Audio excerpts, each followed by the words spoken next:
danken dir für deinen Schutz diese Nacht hinweg. Thank you that you gathered us to open your word study. Und wir danken, dass du uns jetzt hier versammelt hast, um dein Wort zu studieren und zu öffnen. Please help us that our hearts would open to the light you want to shed upon us. Und bitte hilf, dass unsere Herzen offen sind für das Licht, was du über uns ausgießen möchtest.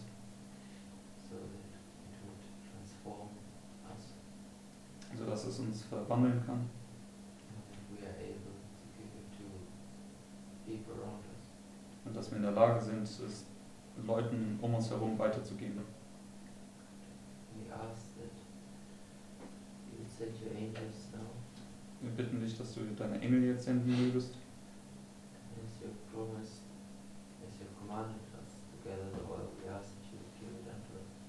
Und wie du uns versprochen und geboten hast, dass wir das Öl sammeln sollen, dass du uns das jetzt bitte geben mögest. We ask and thank you in Jesus' name. Wir bitten und danken dafür in Jesu Namen. Amen. Okay, this morning, I just want us to think back to what we did yesterday. Also heute Morgen möchte ich einfach, dass wir uns zurückerinnern, was wir uns gestern angeschaut haben. What were we doing yesterday? Und was war das gestern? Okay, Die zwei Pharaonen, die zwei Sonntagsgesetze. right. So, and it was basically showing that both those waymarks, the time at the end and the second time at the end, if you want to call it that, Wir haben einfach gezeigt, dass diese beiden Wegmarken, also die Zeit des Endes und sozusagen diese zweite Zeit des Endes, wenn man das so bezeichnen darf, or both in our last reform line, both the waymarks that mark the Sunday law. sind in unserer letzten Reformlinie sowohl ein Sonntagsgesetz. Right? That Richtig? it was marked by a new Pharaoh arising. Und das war dann auch dargestellt durch einen neuen Pharao, der aufkam. Okay, so get this new Pharaoh, and what did Pharaoh not know? Und das war dieser neue Pharao, und was hat der Pharao nicht erkannt und verstanden? Okay, Christ, right? Er hat Christus, also Josef nicht gekannt, was Christus dasteht. Also er hat Christus nicht gekannt. Because one said, "I know not Jehovah," the other one said, "I know not Joseph." But Weil they're einer der both- Pharaonen hat ja gesagt, ich kenne Jehova nicht, das war der zweite Pharao, und der erste kannte Josef nicht. Das ist ein und dasselbe. Okay, and we know that because of that, he makes this death decree, right? Und weil er Christus nicht kannte, hat er dann dieses Todesdekret auch erlassen. Okay, so I'm just taking both those illustrations, right, and putting them together because they both represent the same thing, right? Also ich nehme jetzt einfach diese beiden Darstellungen und setze sie zusammen, denn sie stellen jeweils dasselbe dar. Okay, just one second. Let me pull it right.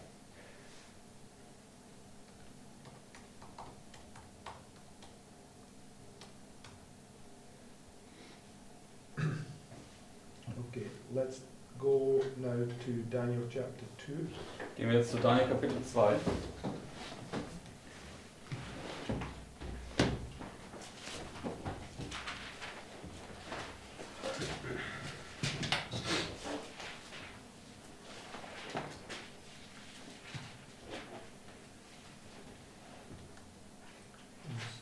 Scott, read verse 1, please. Lesen wir ab Vers 1.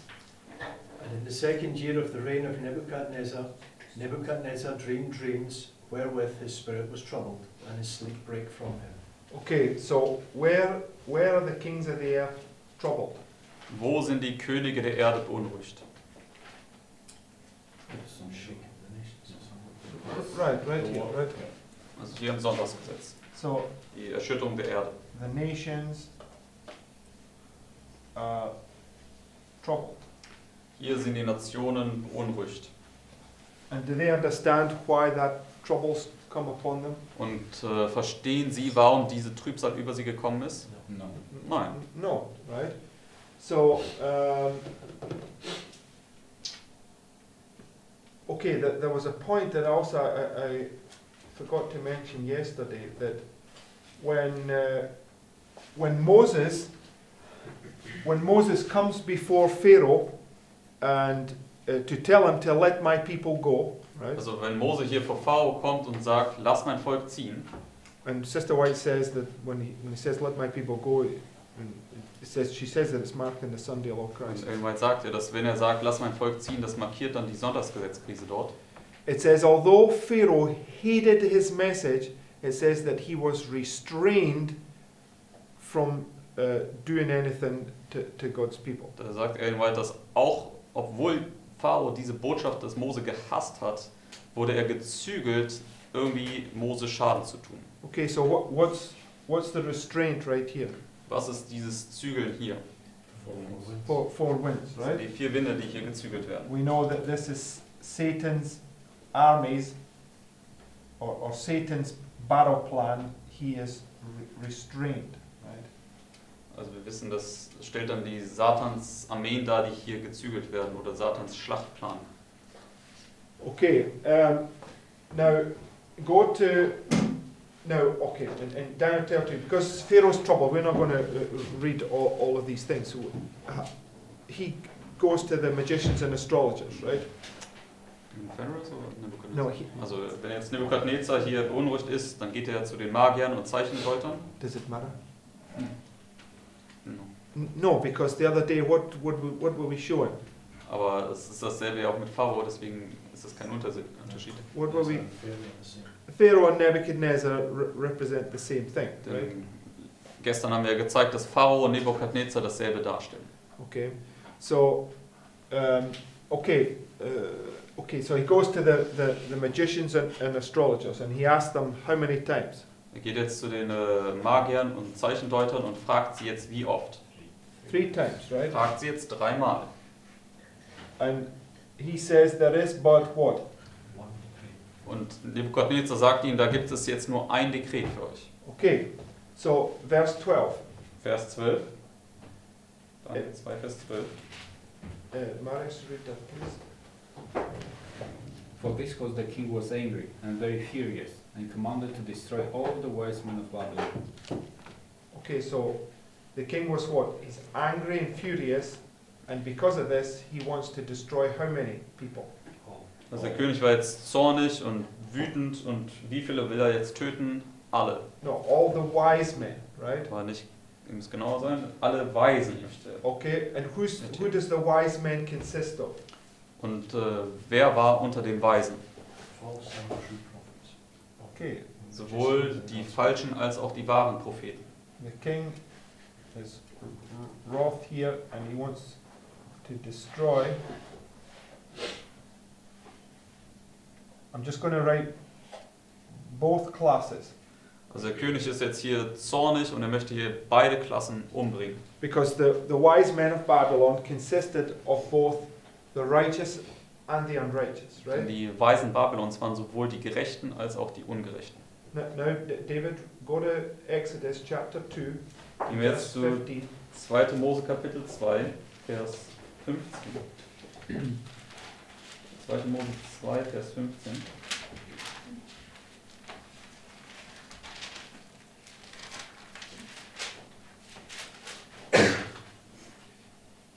Now when Pharaoh heard this thing, he sought to slay Moses. But Moses fled from the face of Pharaoh and dwelt in the land of Midian, and he sat down by him.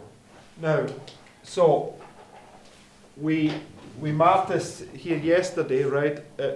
Because at the time of the end here, you have this increase in knowledge, right? Also wir haben das ja gestern hier markiert, denn hier zur Zeit des Endes hast du diesen Erkenntniszuwachs. And we know from many witnesses, right, that this represents 40 from here down to the midnight cry, Und wir wissen basierend auf vielen Zeugen, dass diese Zeit hier eine 40 darstellt. right? So how many years was Moses in the courts of Pharaoh? Und wie viele Jahre war Mose in dem Hof am Pharao? Am Hof bei Pharao. 40 years, right? 40 Jahre. And what did he think about himself in that time period? Und was hat er über sich selbst gedacht in dieser Zeit?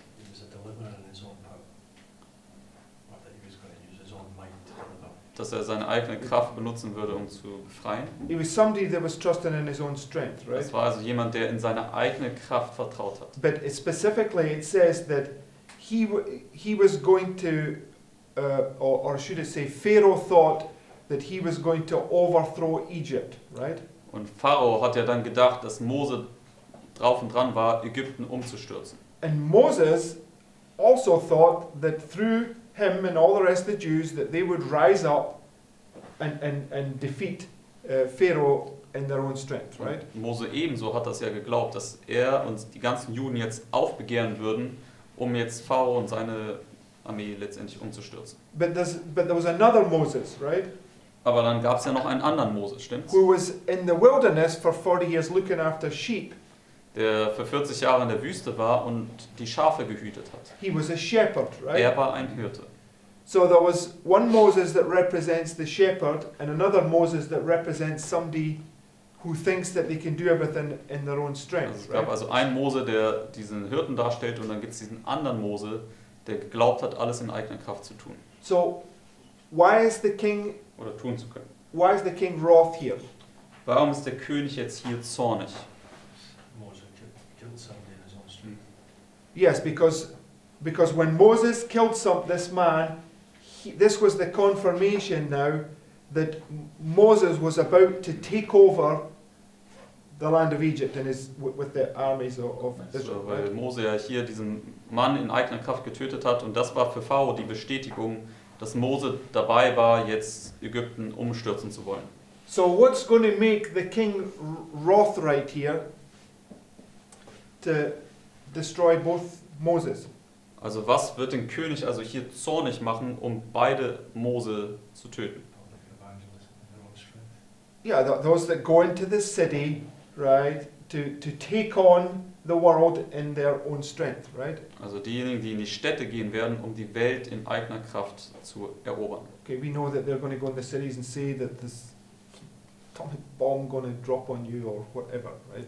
Und wir wissen ja, sie werden in die Städte gehen, um zu sagen unter anderem, dass diese Atombombe auf sie kommen wird.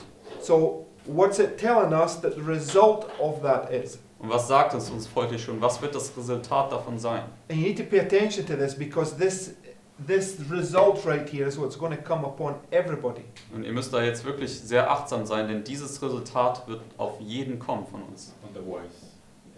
Every wise. Or? No, it's going to come upon everybody. He says, destroy all the wise men. Ja. Who's, kommt ja who's auch- all the wise men? Es kommt ja auf alle, also auf beide Klassen. Es steht ja, zerstöre alle weisen Männer. Und wer sind diese weisen Männer I mean, gewesen? not everybody in this world, not every citizen in this world. No. But the wise men of Babylon, right? Nein, die Weisen aus Babylon. Okay, the wise men of Babylon are not the wise men, right? Die Weisen Babylons sind nicht die Weisen. Okay. Also nicht die weisen Jungfrauen. It's talking about all the people that are in Babylon that are training under this Babylonian system, Er right? spricht über all diejenigen, die in Babylon sind, die unter diesem babylonischen System ausgebildet worden sind. Okay, which includes all God's people. It includes all this movement, let's say that much. Und das sozusagen beinhaltet also diese gesamte Bewegung hier. Okay, so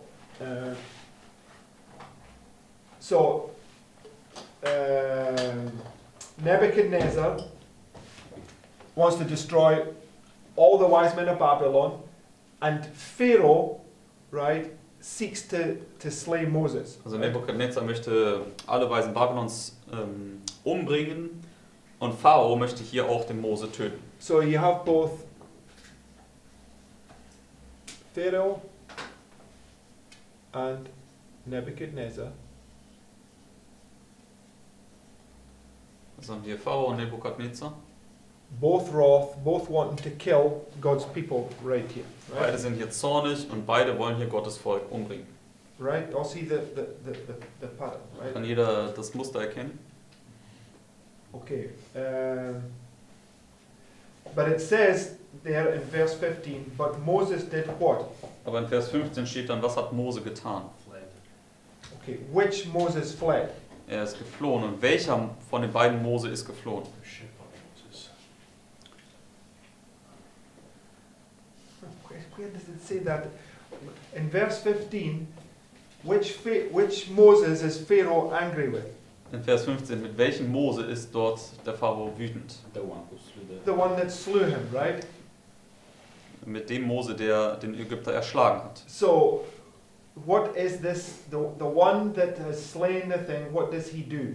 Also derjenige, der dort den Ägypter erschlagen hat, was tut dieser Mose? It says he flees from the face of Pharaoh, Er right? flieht vom Angesicht des Pharaos. Right. Go to John chapter 10. Gehen wir jetzt zu Johannes Kapitel 10.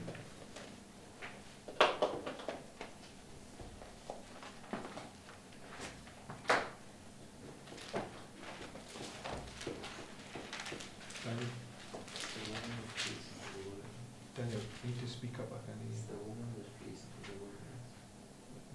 you. Let's read. Go to John chapter 10. Gehen wir zu Johannes 10. The woman that flees into the wilderness is a righteous woman, right? She's not taking on people in her own strength. Die Frau, die in die Wüste flieht, die ist eine gerechte Frau, die ist nicht diejenige, die in eigener Kraft vorwärts geht. Okay, John 10 and verse 11. Johannes 10, Vers 11. Philip, you want to read verse 11 to 13, please? Lesen wir dann die Verse 11 bis 13. I am the good shepherd. The good shepherd giveth his life for the sheep. But he that is an hireling, and not a shepherd, whose own the sheep are not, seeth the wolf coming, and leaveth the sheep, and fleeth, and the wolf catcheth them, and scattereth the sheep. The hireling fleeth, because he is a hireling, and careth not for the sheep. Okay, so in John chapter 10, how many classes do we have? Also in Johannes 10, wie viele Klassen haben wir dort? Right, how many classes do we have at these three verses? 2 Klassen und wie viele hier in diesen 3 Versen? Good shepherd and hireling. Yeah, the good shepherd and the hireling. Da haben wir den guten Hirten und diesen Mietling. So how many Moses did we have, right? Und wie viele Klassen von Mose haben wir gehabt? Also two. Auch Ja. 2 natürlich. Moses is just a symbol for this movement, right? Mose ist einfach nur ein Symbol für diese gesamte Bewegung. Okay, but one group within the movement is preparing a mindset to do everything in their own strength, right? Aber eine Gruppe in dieser Bewegung, sie bereiten ein Gedankengut vor, alles in eigener Kraft zu tun. And they are the cause of all the trouble that comes right here. Und sie werden die Ursache für all diese Unruhen und Probleme sein, die hier kommen werden am Mitternachtsruf. Okay, but another one is meek, humble and lowly, and he's the good shepherd, Aber right? die andere Gruppe, die ist sanftmütig und demütig und niedrig und sie sind dieser gute Hirte. That's what you see with Moses. One becomes a shepherd and one wants to be the general of the army, right? Der eine wird ein Hirten und der andere wird sozusagen dieser General dieser Armee. So this good shepherd, so what does this one do? Also, This is the one that causes this problem. What does he do? also Yes. dieser Mose, der verursacht ja all diese Probleme und was macht er? Es ist dieser Mose, der hier flieht. So what does he represent? Also In John was, 10. wen stellt er hier in Johannes 10 folglich dar? the hiring. The hireling, Den right? Mietling.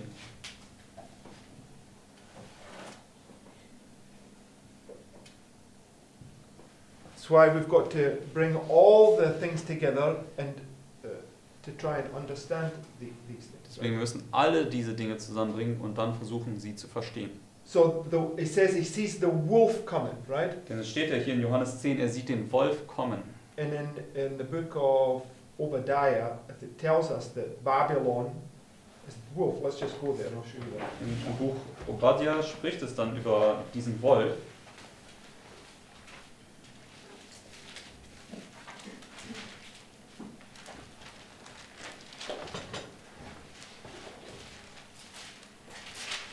Obadiah ist direkt vor Jona oder nach Amos.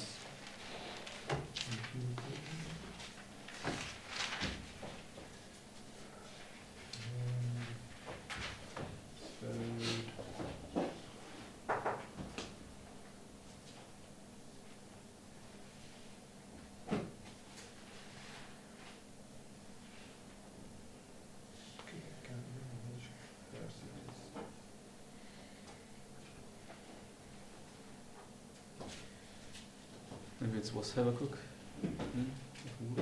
Gardins. I thought it was in here. It wasn't Habakkuk chapter 1, Yeah, verse 8. maybe you read Habakkuk. Also vielleicht ist das der Vers in Habakkuk 1, Vers 8. Yes. So Habakkuk Kapitel 1 Verse 6. und wir fangen in Vers 6 schon an. If you would read 6 to 8, please. Dann lesen wir die Verse 6 bis 8. For lo, I raise up the Chaldeans, that bitter and hasty nation, which shall march through the breadth of the land, to possess the dwelling places that are not there. They are terrible and dreadful. Their judgment and their dignity shall proceed of themselves. Their horses also are swifter than the leopard, and are more fierce than the evening wolves. The horsemen shall spread themselves, and the horsemen shall come from far. They shall fly as the eagle that hasteth to eat. Okay, so the Chaldeans there, they're likened unto horses, leopards, wolves, and an eagle that hasteth to eat, right? Also die Chaldäer werden hier in Vers 8 mit Pferden, mit Leoparden, mit Wölfen und mit Adlern verglichen. Okay, we know that's all a symbol of this threefold union at the end of the world. Und wir wissen, das ist alles ein Symbol für diese dreifache Vereinigung hier am Ende der Welt. Okay, so this Moses that causes the problem right here sees the wolf coming and he flees. Also right? dieser Mose hier, der all diese Probleme verursacht, er sieht jetzt den Wolf kommen und er flieht weg. But okay, we come to the other points. So now go to John chapter 1. Gehen wir jetzt zu Johannes Kapitel 1. Daniel, read verses. Not John. Sorry, excuse me. Jonah chapter 1. Ja, Entschuldigung, ich meinte Jona Kapitel 1, nicht Johannes. Daniel, read verses 1 to 3, please. Jona Kapitel 1, Verse 1 bis 3.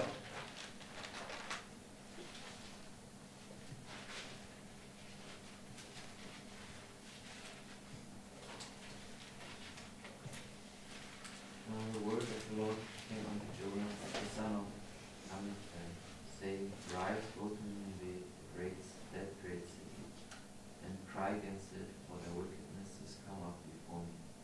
But Jonah rose up to flee Tarshish from the presence of the Lord, and went down to Joppa, and found a ship going to Tarshish. So he paid the fare thereof, and went down into it, to go with them unto Tarshish from the presence of the Lord. Right. So the Lord commands Jonah to do what? Also der Herr trägt dem Jona auf, was zu tun. Give the message. To give the cry, right? Den Ruf zu geben. Right. The cry was to be given to whom? Und der Ruf sollte an wen ergehen hier? To Nineveh, right? An Nineveh. What are you commanded to, where are you commanded to go right here? Wo wird dir aufgetragen, hinzugehen, genau hier? Not written in here, just a parallel. Where? Think about the two classes, right? Denkt an die zwei We just Klassen. read about them in John 10. Wir haben eben gerade da God's not commanding you to be a hireling, right? in Johannes 10 darüber gelesen. To go to.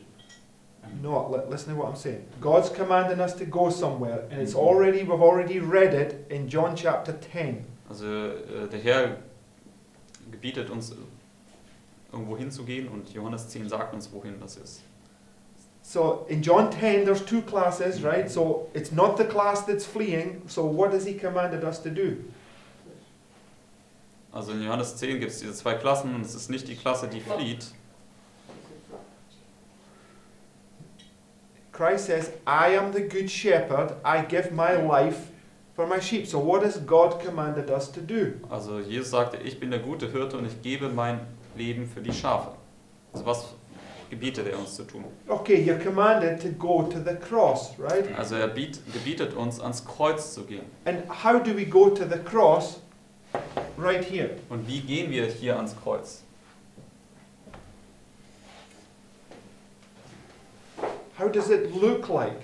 Wie sieht das What aus? is the cross that you're going to right there? Was ist das Kreuz, wo du hingehen sollst? It's written there in Jonah. Es wird hier in Jona beschrieben. You give a message and they rise up against it. Against you. Yes, but no, that's not the point. Is you're already. Du gibst eine Botschaft und sie werden dagegen How do you aufbegehren. go to the cross? Aber wie gehst du ans And Kreuz? it's not that you're wrong. It's just Give a message. If they put the blame on you, okay. They put the blame on you. So what do? They deliver you. They deliver you up, right? Also sie werden dich anklagen und was werden sie dann machen? Sie werden dich ausliefern. To whom? Und an wen? They'll only deliver you up, right? If you stand for the truth, right? Sie werden dich ja nur ausliefern, wenn du auch für die Wahrheit einstehst. Okay, so you have to choose to go to the cross, right? Deswegen, du musst die Wahl treffen, ans Kreuz zu gehen. So the Lord has given you a choice there. Jonah had a choice, right? Und der Herr gibt dir also eine Wahl und Jona hat hier eine Wahl gehabt. He says, go to Nineveh and cry against them. But what did Jonah do? Er hat gesagt, geh nach Nineveh und rufe gegen sie. Und was hat aber Jona getan? He fled, right? Er ist geflohen. So Jonah, right here, at least at this point, he's this hireling, right? Deswegen Jona, zumindest in diesem Punkt hier, ist er dieser Mietling. Right? Doing exactly the same as this Moses who thought he would do things in his own strength, right? Also tut genau dasselbe wie Mose, zumindest dieser Mose, der denkt, alles in eigener Kraft zu tun. But the other one, the good shepherd, he goes to the cross and he gives the cry, Aber right? der andere, der gute Hirte, der gibt den Ruf, der geht ans Kreuz. And when you get delivered up, who are you delivered up to? Und wenn du ausgeliefert wirst, zu wem wirst du ausgeliefert? Oder an wen? The civil powers, right? The authorities, right? Die Staatsmächte, die Autoritäten. So who's the civil powers? Und wer sind die What's Staatsmächte? the symbol for the civil powers? Was ist das Symbol für die Staatsmächte? The dragon, Das right? ist der Drache. What about Pharaoh and Nebuchadnezzar? Who are they? Was mit Pharao und mit Nebukadnezar? Wer sind sie? They're the dragon, Sie right? sind der Drache. Right? So when you get delivered up to the civil powers, you get delivered up to Nebuchadnezzar and Pharaoh, right? Deswegen, wenn du an die Staatsmächte ausgeliefert wirst, dann wirst du hier an Nebukadnezar und an Pharao ausgeliefert werden. Okay, is the threefold union also likened unto Nineveh? Und wird die dreifache Vereinigung auch mit Nineveh verglichen? Yes, I mean it's the more than Babylon is, and Babylon is also. No, but I'm saying it. Does the Bible liken Nineveh unto Babylon?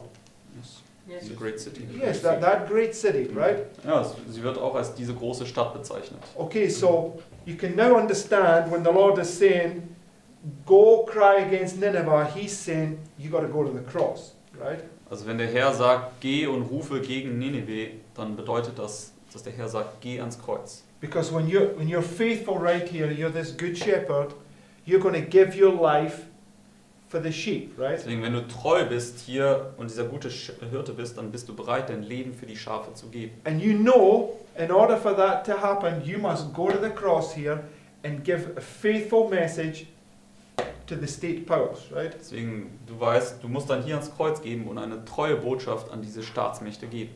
Right? Richtig? So, what's this one doing to this one? Aber was macht diese Klasse mit dieser Klasse hier? Yes, but they're blaming them, right? Aber diese Gruppe, die klagt ja diese Gruppe hier an, richtig?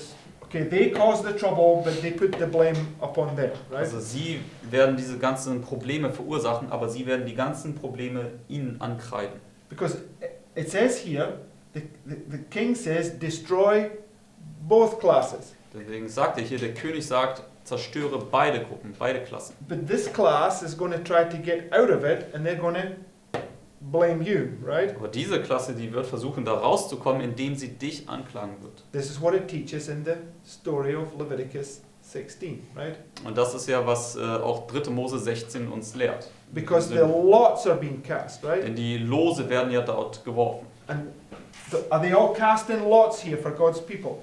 werfen sie hier die Lose um Gottes Volk. And what does lot casting represent? Und für was steht dieses Loswerfen? Blame.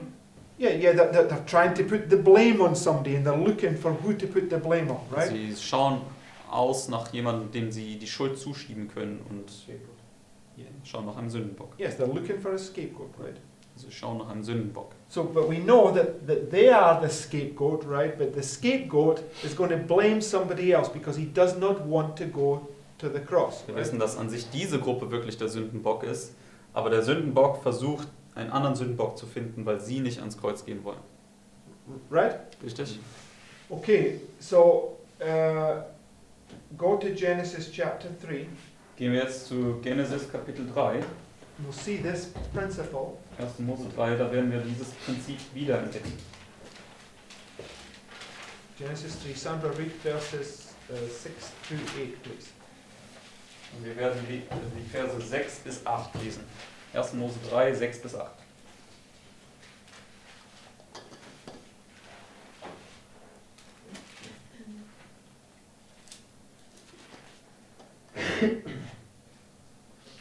And when the woman saw that the tree was good for food, and that it was pleasant to the eyes, and the tree to be desired to make one wise, she took of the fruit thereof and did eat, and gave also unto her husband with her, and he did eat.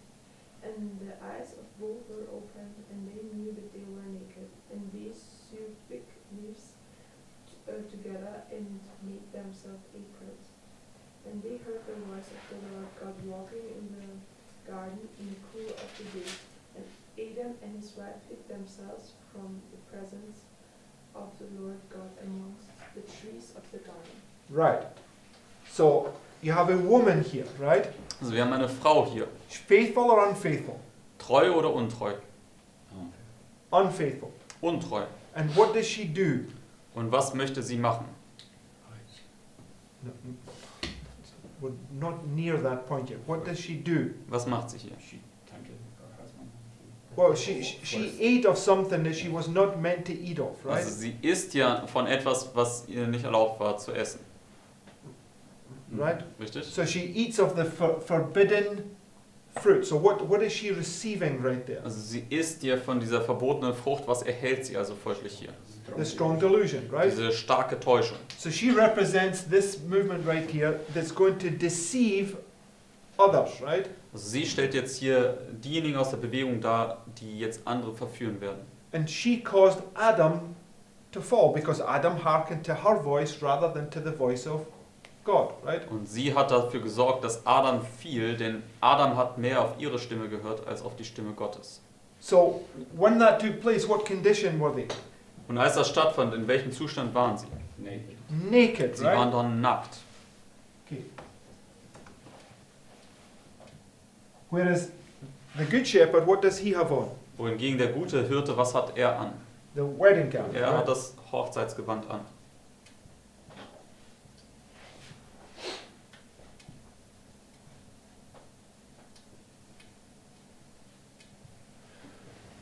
Okay, so it says they knew that they were naked, so when they're naked right there, what do? Also sie wussten, dass sie jetzt nackt waren und was haben sie dann gemacht? What's the result of that? Was war das Resultat davon? What did they hear? Was haben sie gehört? How do they hear God's voice right there? Sie haben Gottes Stimme gehört und wie werden sie hier Gottes Stimme in dieser Darstellung hören? The cry, right? Das ist der Mitternachtsruf. They hear the cry, but what do? Sie hören den Mitternachtsruf, aber was machen sie? They flee, right? Sie fliehen hinweg. To where? Wohin? Tells you, where do they flee? Sagt uns hier, wohin sind sie geflohen? They flee from the presence of God. I'm saying, where do they flee to? Amongst the trees. Right. So, Sie sind in die Wälder oder unter die Bäume des Gartens geflohen. okay, amongst the trees of the garden, right? Unter den Bäumen des Gartens. Go to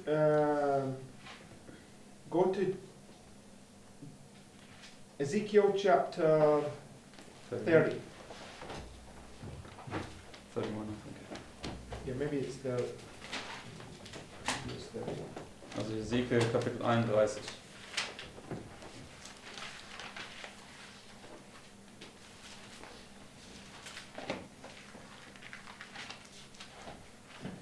Okay, now go to verse 7. Hesekiel 31, Vers 7. Okay, so we can understand this. Verses 6 through 8. Susie, please. Oder um den Kontext zu haben, lesen wir die Verse 6 bis 8.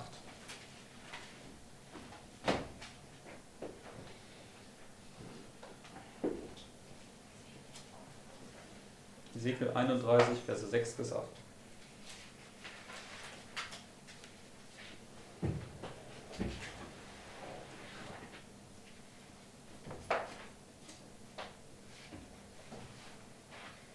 All the fowls of heaven made their nests in his Boughs.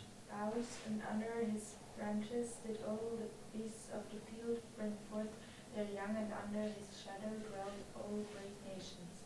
Thus was he fair in his greatness, in the length of his branches, for his root was by great waters. The cedars in the garden of God could not hide him. The The fir trees. trees were not like his boughs, and the chestnut trees were not like his branches, nor every tree in the garden of God was like unto him in his beauty. Okay, so which garden are they in? In welchem Garten befinden sie sich? The garden of God. What's the garden of God? Im Garten Gottes. Und was ist der Garten Gottes? The Garden of Eden, Das right? war der Garten Eden. So what's the trees that are in the Garden of Eden according to this? Deswegen, was sind diese Bäume hier im Garten Eden gemäß diesen Versen? The nations, Das sind die right? Nationen. So where does the hireling flee to? Und wohin flieht dieser Mietling hier? To the look, it runs to the nations to find shelter, Er right? flieht zu den Nationen, um dort Schutz zu finden. Where did Jonah flee to? Und wo ist Jona hingeflohen? To Tarshish, Nach right? Tarsis. Okay, so you see that one group flees to put their strength up to hide in the strength of Egypt, and the other flees to the cross to hide their strength in Christ, right? Wir sehen die eine Gruppe, die flieht und versucht, ihre Zuflucht in Ägypten zu finden, und gegen die andere Gruppe ihre Zuflucht und ihre Kraft in Christus finden wird. One group is in the refuge city, the other group is trusting in the strength of Egypt, right? Also die eine Gruppe ist in dieser Zufluchtsstadt, die andere Gruppe vertraut in die Kraft Ägyptens. Also Isaiah 13. Isaiah 13. 13. Oh, what's your point here? Das findet man auch in Jesaja 30. It says, woe to rebellious children, Which verse? with 1 and Yes. Jesaja 30, Vers 1 bis 2. 3, or with 1 to 3. Oder bis 3. Woe to the rebellious children, said the Lord, that take a counsel but not of me, and that cover with a covering but not of my spirit, that they may add sin to sin, that walk to go down into Egypt, and have not asked at my mouth, to strengthen themselves in the strength of Pharaoh, Yes. and to trust in the shadow of Egypt. Therefore shall the strength of Pharaoh be your shame, and the trust in the shadow of Egypt shall your confusion. Yes, right? So that's where you see it that Adam and his wife hid themselves from the presence of the Lord amongst the trees of the garden. Right? Also Adam und Eva haben sich vor der Gegenwart Gottes unter den Bäumen im Garten Eden verborgen. So I just want to compare something. In Jonah chapter 1 and verse 3 it says, but Jonah rose up to flee into Tarshish from the presence of the Lord. Also gehen wir nochmal zu Jona 1, Vers 3. Da steht ja, dass Jona dann nach Tarsis ging, um von dem Angesicht des Herrn zu fliehen. Right? And when you compare it with Genesis chapter 3, Und wenn du das mit 1. Mose 3 vergleichst, was wir gelesen haben, it says in verse 8, und zwar in Vers 8, also 1. Mose 3, Vers 8. and they heard the voice of the Lord God walking in the garden in the cool of the day, and Adam and his wife hid themselves from the presence of the Lord. Right? Es steht genau dasselbe, dass Adam und Eva sich dann von dem Angesicht des Herrn versteckt haben. So they both hear God's voice, Sie hören beide Gottes Stimme and they both ignore God's voice, and they flee from the presence of the Lord. und Right? beide ignorieren aber Gottes Stimme und fliehen dann von dem Angesicht des Herrn. And we know that Tarshish is a symbol of the United States, Und wir wissen, dass Tarsis ein Symbol für die USA ist, or it's Pharaoh, in another word, oder Pharao in anderen Worten. because Pharaoh is the king of Egypt, the United States, Pharao ist der König Ägyptens, das ist die USA. and Adam and his wife, they hide among the trees of the garden. We see it's linked to Pharaoh, right? Und Adam und Eva, sie haben sich ja unter den Bäumen des Gartens versteckt und wir haben gesehen, das ist verknüpft mit Pharao. Das ist Hesekiel 31. Right? Richtig? So there's two types of fleeing here, right? Deswegen, es gibt hier zwei Arten von Fliehen hier. This group are fleeing because they're the hireling and they've not got the wedding garment on. Also diese Gruppe hier, die flieht, weil sie diese Mietlinge sind und nicht das Hochzeitsgewand tragen. But this group, in a symbolic sense, is fleeing into the wilderness where they're going to be nourished by God. Aber Right? diese Gruppe in einem symbolischen Sinne flieht in die Wüste, um dort von Gott ernährt zu werden. Okay. So, go now to Exodus chapter 4. Gehen wir jetzt zu 2. Mose Kapitel 4. Because Moses, the good shepherd, when he comes to the burning bush, Denn Mose, der gute Hirte, wenn er hier zum brennenden Dornbusch kommt, he really doesn't trust himself, right? da vertraut er nicht mehr in sich selbst. And he says, Lord, they're not going to believe me. Und er sagt, der Herr, die werden mir gar nicht glauben. So the Lord gives him these two signs. Und deswegen gibt der Herr ihm diese zwei Zeichen. Let's look at Lass Exodus uns- 4 and verse 1. Lass uns das nochmal anschauen. 2. Mose 4 ab Vers 1. Okay, Daniela, read verses 1 to 9, please. Und lesen wir jetzt die Verse 1 bis 9.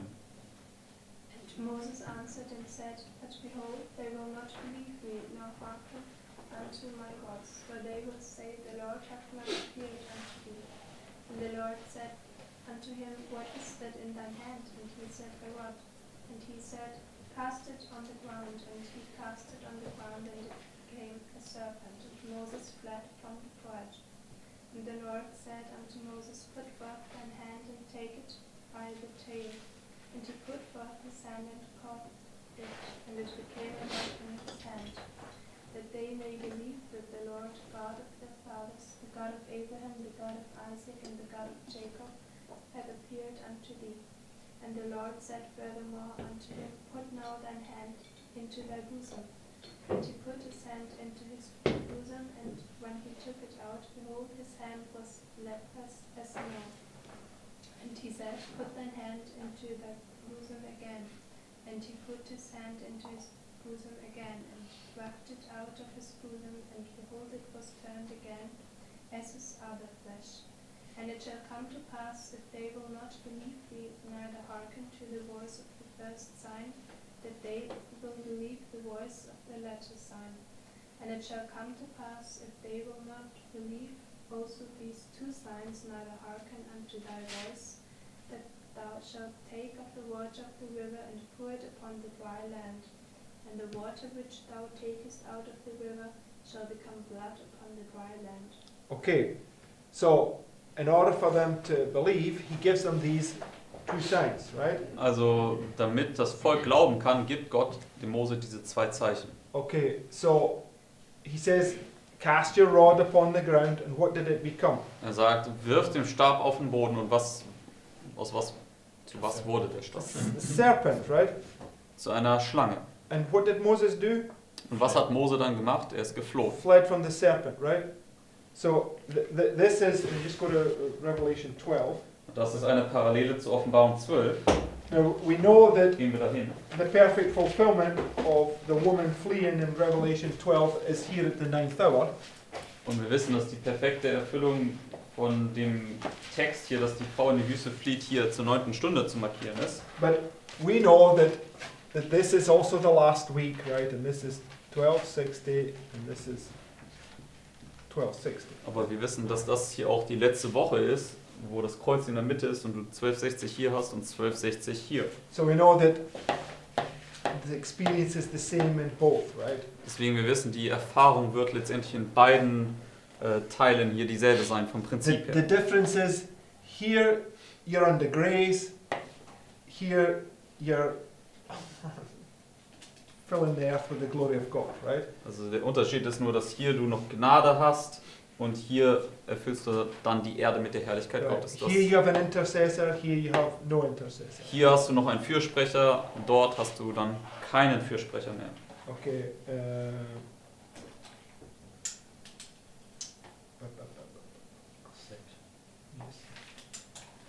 Okay, so just let's read verse 3 first.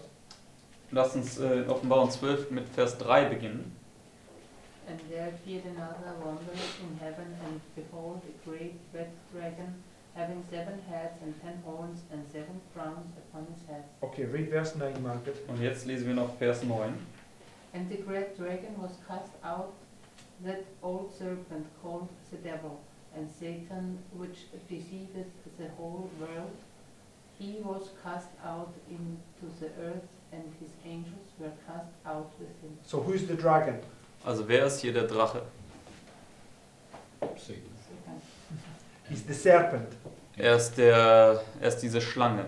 right? So the dragon and the serpent, they're synonymous with each Also other. der right? Drache und die Schlange sind austauschbare Begriffe. In verse 6. Gehen wir jetzt zu Vers 6. Again. 6. Vers 6. Offenbarung 12, Vers 6. And the woman fled into the wilderness, where she has a place prepared of God, that they should feed her there 1,260 days. Okay, verse 14. Und dann Vers 14. And to the woman were given 2 wings of a great eagle, that she might fly into the wilderness, into her place, where she is nourished for a time, and half a time from the face of the serpent. So this is Moses fleeing from the serpent, right? Das ist jetzt Mose, hier in Vers 14, wie er vor dem Angesicht der Schlange wegflieht. Okay, this is a righteous fleeing, right? Das ist ein gerechtes Fliehen. Okay, so he flees into the wilderness to be nourished of God for this period, Er right? flieht jetzt hier in die Wüste, um für diese Zeitspanne von Gott ernährt zu werden. But what does he? That's the first part of the sign. But what about at the end?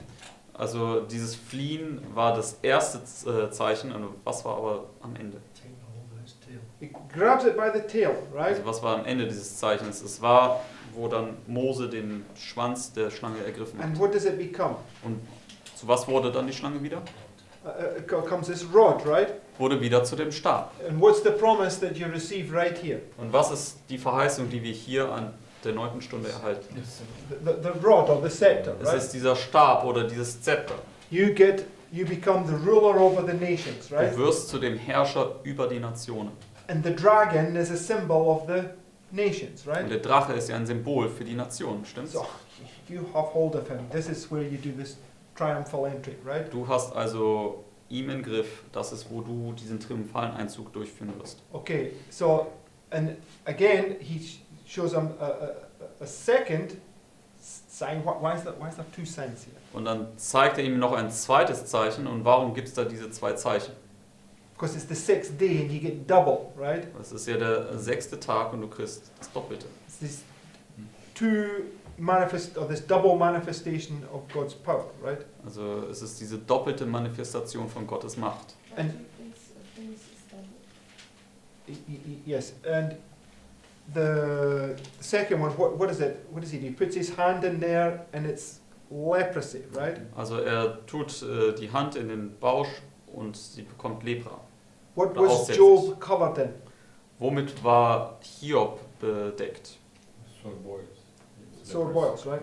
Mit diesen Beulen. Isaiah in chapter 1, what does he say that God's people are covered in? Und Jesaja in Kapitel 1, was sagt dort der Herr über sein Volk? Womit sind sie behaftet?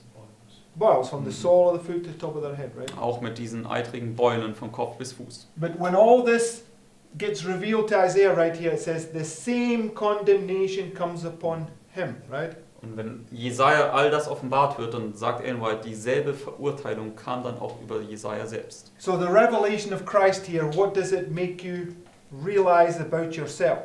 Deswegen, wenn du diese Offenbarung Jesu Christi hier erhältst, was wirst du dann über dich selbst erkennen? From the head to the foot, nothing good in you. There's nothing good in you. You're this leprous sinner, right? Also von Kopf bis Fuß, da gibt es nichts Gutes in dir, du bist dieser aussätzige Sünder. But what happens at the end? Aber was passiert dann am Ende mit dir?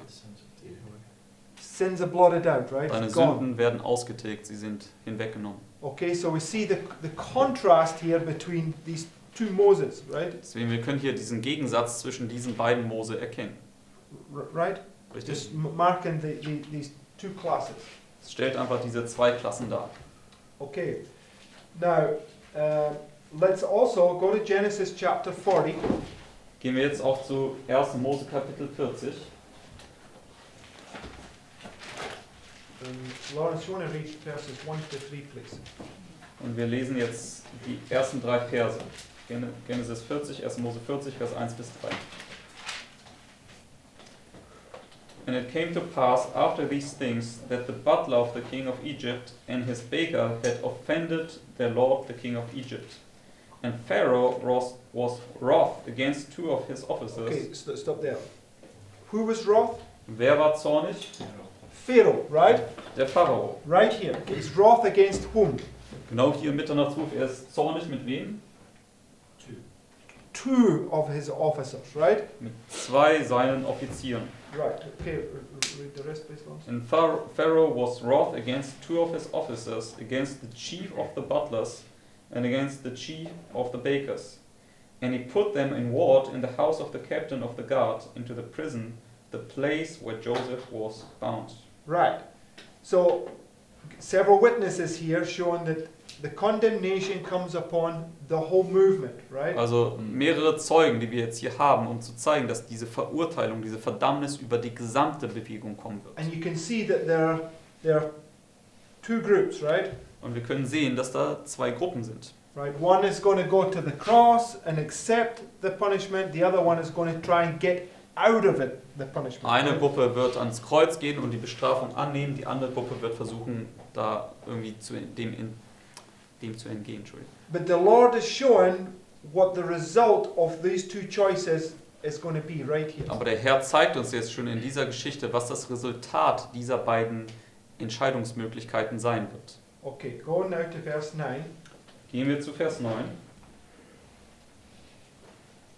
So, there's these 2 officers. One is the butler, one is the baker, right? Es gibt also diese 2 Offiziere, diese 2 Amtsträger hier.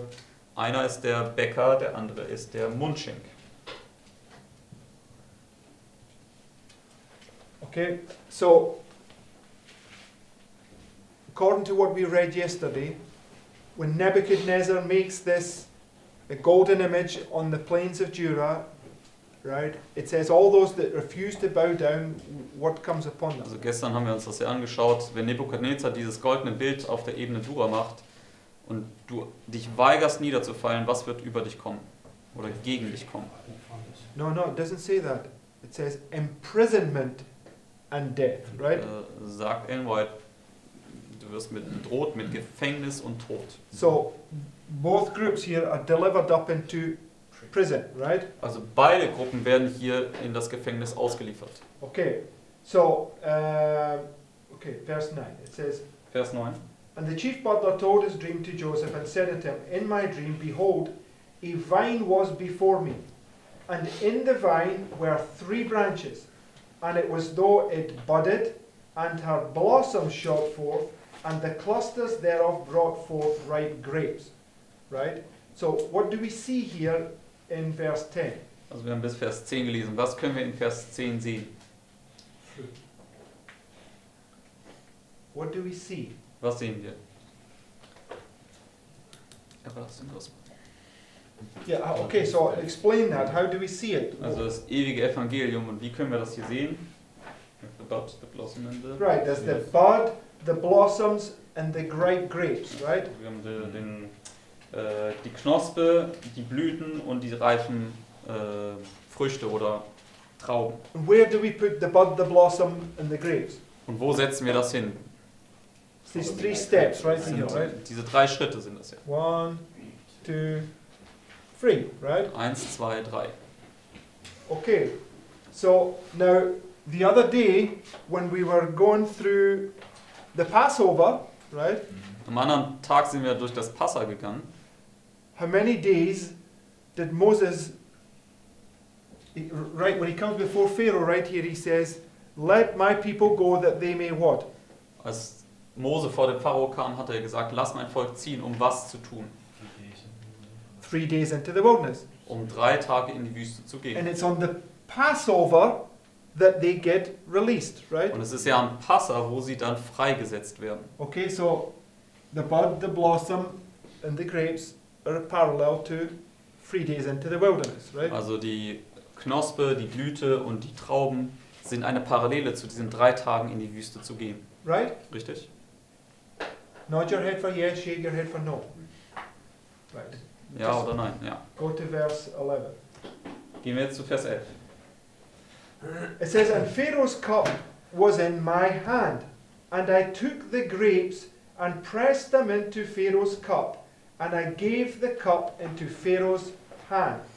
And Joseph said unto him, this is the interpretation of it. The 3 branches are what? Vers 12. Die 3 Zweige sind was? 3 days, right? Sind 3 Tage. So it just tells you very plainly that these, the bud, the blossom, the grapes, or the 3 branches represent these 3 days where they go into the wilderness, right? Also die Knospe, die Blüte und die reifen Trauben sind hier diese 3 Zweige, was auch die 3 Tage sind. Das sind also diese 3 Tage in die Wüste zu gehen.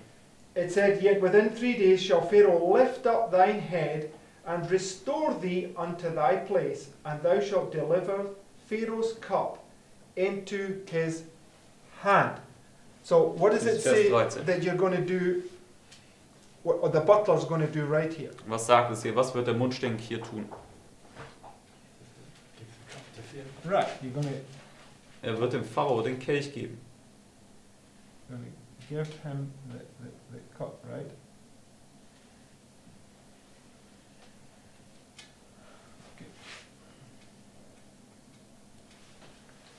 Okay, so now go to John chapter, John chapter 2.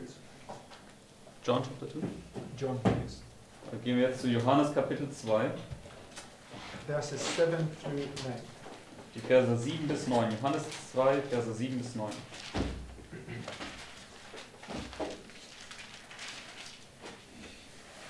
We'll just finish off this thought. Und dann werden wir mit diesen Gedanken auch abschließen. Scott, read verses 7 through 9, please. Jesus saith unto them, fill the water pots with water, and they filled them up to the brim.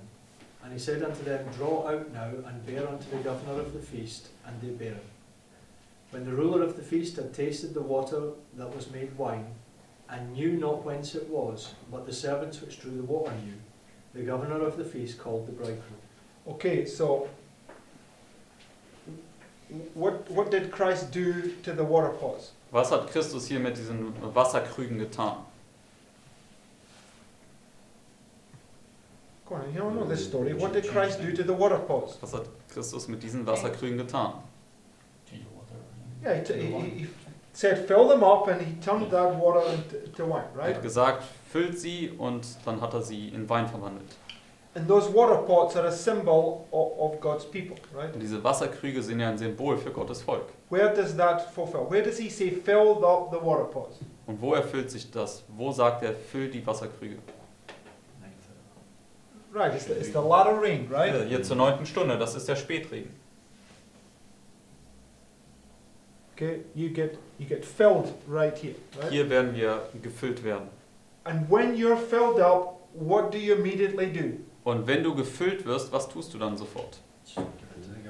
You take it and give it to the, what does it say? It says, draw out now and bear to the governor of the feast. It says, and when the ruler of the feast tasted the water that was made wine. So who are you giving the wine to? Also Vers 8 und 9, im Deutschen steht das nicht so richtig, aber im Englischen steht der Gouverneur und der Herrscher dieses Festes. Kings, rulers, and governors Was- represent whom? Tust du also, du gibst das den Königen, den Herrschern und den Gouverneuren und was stellen sie dar oder wen stellen sie dar? The dragon, Den Drachen. which is Pharaoh. Und der Drache ist auch Pharao. So, after 3 days, he gives the cup to Pharaoh. It's the same story right here, Nach right? 3 Tagen gibt er den Kelch dem Pharao. Es ist genau dieselbe Geschichte wie hier in Johannes 2. Right, the water is turned into wine, Das right? Wasser wird hier zu Wein gemacht. And the wine here that was in this cup was the fresh grape, right? Und der Sister Wein, der hier in diesem Kelch war, war diese frischen Trauben. Right, Sister White says very clearly that it was fresh grape juice that they were drinking, right? Ellen White sagt sehr deutlich, dass es frischer Traubensaft war, den sie hier getrunken haben. So in Genesis it says the bud, the blossom and the ripe grape, right? Und in 1. Mose haben wir gelesen, Knospe, Blüte und die reife Traube. So the ripe grapes, it says, were squeezed into the cup, right? Und es steht dann, dass diese reife Traube in diesen Kelch ausgequetscht worden ist. So it marks this point where you're filled with the Spirit and you're now giving this cup to Pharaoh, which is the state pouch, right? Das markiert also den Punkt, wo du jetzt mit dem Geist gefüllt wirst und du jetzt diesen Kelch dem Pharao geben kannst. Okay, and what result does that have on the ruler of the feast? Und was für ein Resultat hat das auf diesen Herrscher des Festes gehabt? Was surprised. Sorry, Margaret? He was surprised. Okay, let's read, see if we can find that. When the ruler of the feast had tasted the water that was made wine, he knew not whence it was, but the servants which drew the water knew. The governor of the feast called the bridegroom. It doesn't say anywhere there, and he was surprised. Also Vers 9, haben wir gelesen, da steht jetzt nirgendwo, dass er überrascht war. Okay, we're Bible students, right? We're not adding our own words to God's word. So it says that he called the bridegroom, right? Also, ja, es steht hier, dass der Bräutigam gerufen, oder I think this is what says. No, but I'm going about what we read. I'm not going to, yes, he may have been, but I'm talking about what we're Aber- reading right here. Also er mag überrascht gewesen sein, aber wir möchten uns jetzt nur an dem halten, was hier in der Bibel geschrieben steht. Okay, so based upon what we read, it says the result was that he calls the bridegroom, right? Also basierend auf dem, was wir hier lesen können, ist das Resultat oder das Ergebnis davon ist, dass er jetzt den Bräutigam ruft. Right? Richtig? So basically, when you go to the cross and go through this, it's going to lead the minds of those people that have been persecuting you here to call upon Christ, right? Also letztendlich, wenn du durch diesen Test hier durchkommst und dann hier diese Botschaft gibst, dann sorgt es dafür, dass diejenigen, die dich vormals hier verfolgt haben, jetzt Christus anrufen. Okay, go back to Genesis 40 Gehen wir jetzt zurück zu 1. Mose 40 and let's look at the baker. und lassen uns den Bäckermeister noch anschauen. 1. Mose 40.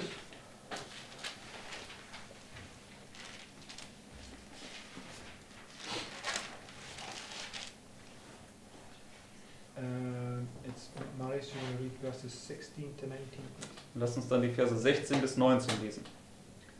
When the chief baker saw that the interpretation was good, he said unto Joseph, I also was in my dream, and behold, I had 3 white baskets on my head. And in the uppermost basket there was of all manner of baked meats for Pharaoh. And the birds did eat them out of the basket upon my head. And Joseph answered and said, This is the interpretation thereof. The 3 baskets are 3 days. Yet within 3 days shall Pharaoh lift up thy head from off thee, and shall hang thee on the tree, and the birds shall eat thy flesh from off thee. Okay, so the baker is the contrast to the butler. This is the hireling that flees, right? Also der Bäckermeister ist, ist das Gegenstück zu dem Mundschenk. Er ist dieser Mietling, der hier wegfliegt. What are the fowls doing to his mind? Und was tun hier diese Vögel hier mit seinem Verstand?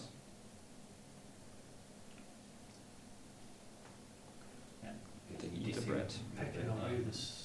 So that would be the same as picking away the seed off the path. Yes, right? That they're stealing away the truths that were in your mind, right? Also sie essen hier dieses Brot weg, deswegen sie stehlen sozusagen diese Wahrheiten aus deinem Verstand hinweg. And it's telling about this whole time period, which is these 3 days, they're doing this to you, right? Und er sagt uns, dass es über diese 3 Tage hinweg passiert. Also durch diese Zeitspanne nimmt Satan diese ganze Wahrheit aus deinem Verstand weg. So what's happening to this person? Also was passiert folglich mit dieser Person hier? Yes, a strong delusion, but they're slowly, it says, they tear down that which they once built up, right? Also es sagt ja, Ellen White sagt, sie werden das niederreißen, was sie vormals aufgebaut hatten. So slowly but surely, all the truths that he's had all the way up to this point are taken away piece by piece until he's left with nothing, right? Also langsam aber sicher, Schritt für Schritt werden alle diese Wahrheiten, die er vormals geglaubt hat, hier aus seinem Verstand genommen, bis er dann mit nichts mehr übrig bleibt. And you see this in Matthew 13, verse 4. Und das finden wir auch in Matthäus 13, Vers 4. Just go there, David, please. Gehen wir zu Matthäus 13, Vers 4.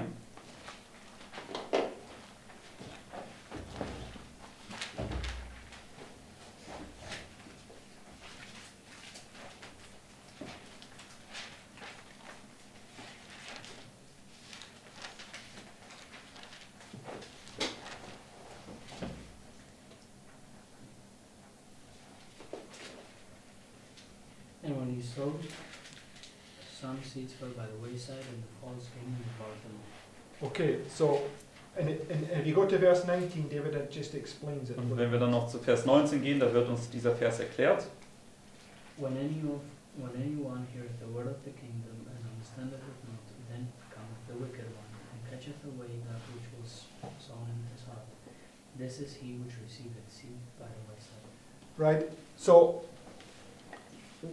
what is he unable to receive in this time period? Also was ist er nicht in der Lage hier zu erhalten in dieser Zeit? He can't understand the truth anymore, Er right? kann die Wahrheit nicht mehr verstehen.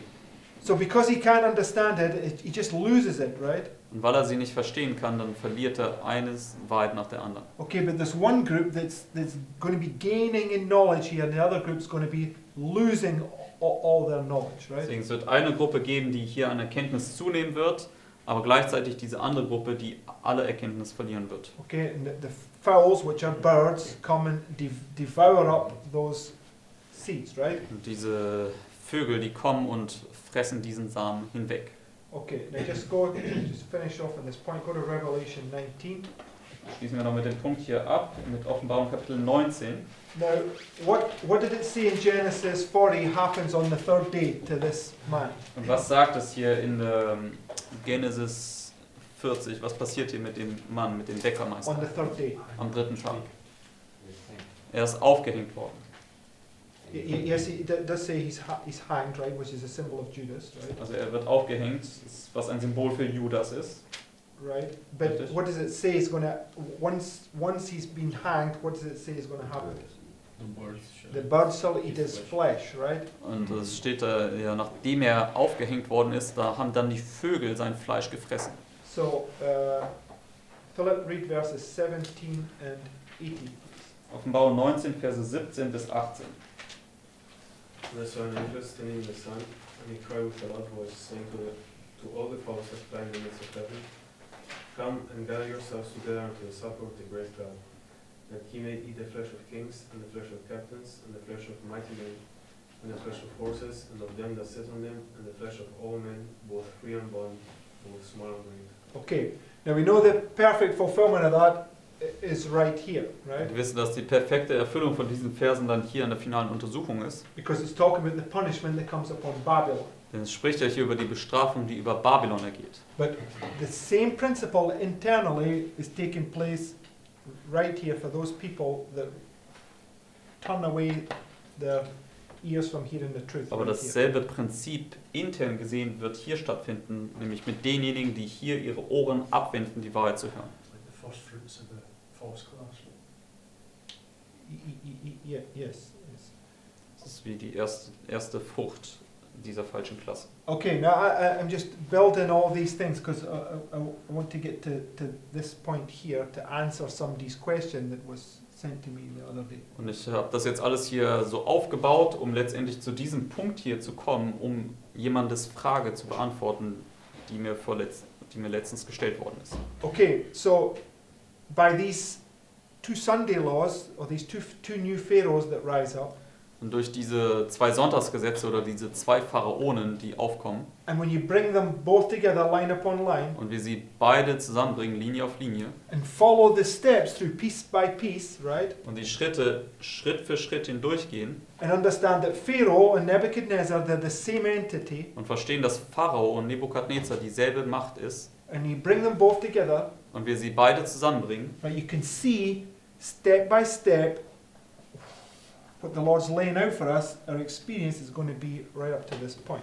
right? dann sehen wir, wie der Herr Schritt für Schritt unsere Erfahrung darlegt, bis hinab zu diesem Punkt hier. So, what can we expect right here when the cry goes out? Deswegen, was können wir hier erwarten, wenn dieser Ruf hier ergehen wird?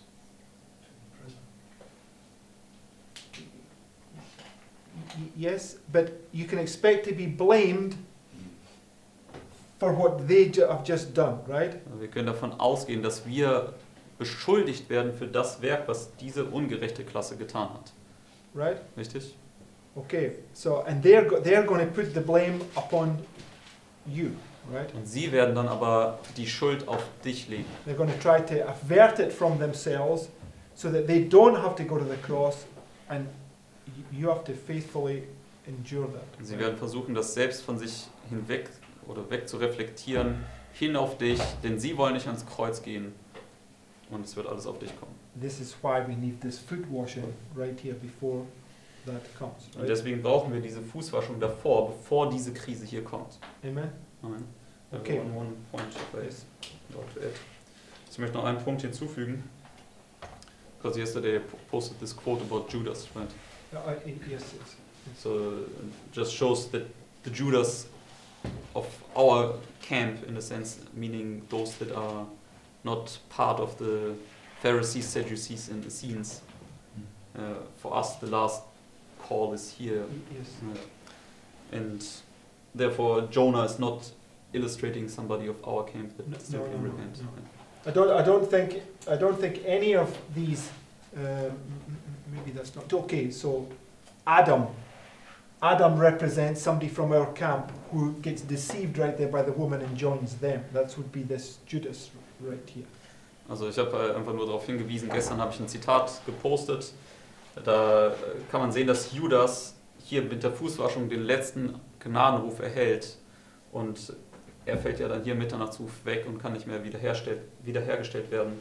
Deswegen Judas aus unserem Lager, also nicht aus Jeffs Lager oder Pamindas Lager, sondern aus unserem Lager, der Judas, der kann nicht mehr wiederhergestellt werden. Deswegen, wir können nicht Jona darstellen. Ja, Jona muss jemanden aus Jeffs oder Pamindas Lager darstellen.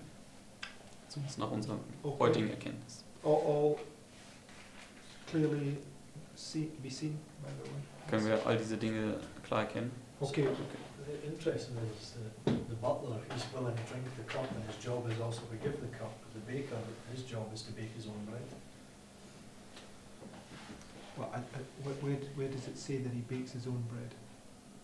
What does a baker do? No. You're using human reasoning. You've got to go by what it says, right? Stick to what the word says. Don't put your own thoughts in there. Doesn't say that he bakes his own bread. That would be something marked there for us to understand.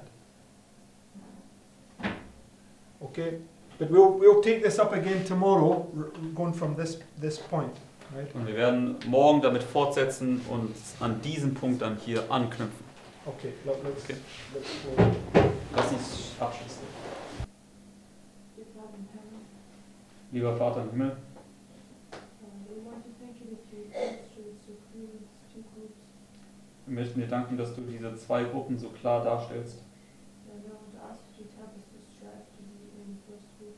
Und jetzt möchte ich bitten, dass du uns hilfst, dass wir darum kämpfen, in dieser ersten Gruppe zu sein. And if we would listen to your voice and follow it. Und dass wir deiner Stimme gehorchen und ihr folgen.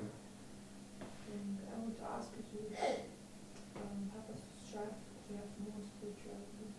ich möchte dich bitten, dass du uns hilfst, dass wir mehr Geistlichkeit erhalten.